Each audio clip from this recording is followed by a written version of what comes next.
We also spoke to Wuhan's correspondent Patrick Falk for more insights on the story.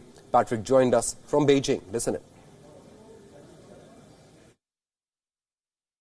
The decision to revise the total number of deaths comes after authorities said that medics had been overwhelmed and there'd been a lack of testing capacity, particularly at the beginning of the outbreak. And you have to remember that this is where the outbreak began. So in many ways, China was dealing with the unknown, and authorities might argue that this, in fact, is an example of China being open and transparent about some inaccuracies and have tried to correct that. And the figures are substantial.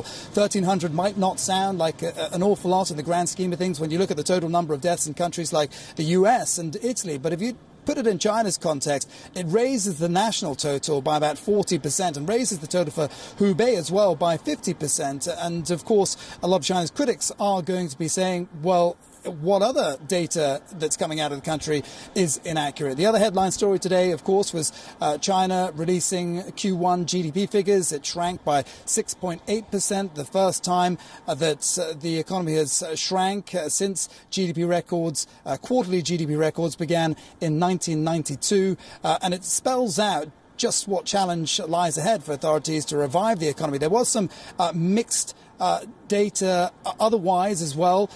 Industrial output was down 1.1%, which was actually better than expected. But of course, there are concerns about demand moving forward as the rest of the world grapples with the coronavirus. And also retail sales were softer than a lot of people had expected. And that's an indication that consumer demand may continue to be weak in the weeks and months to come.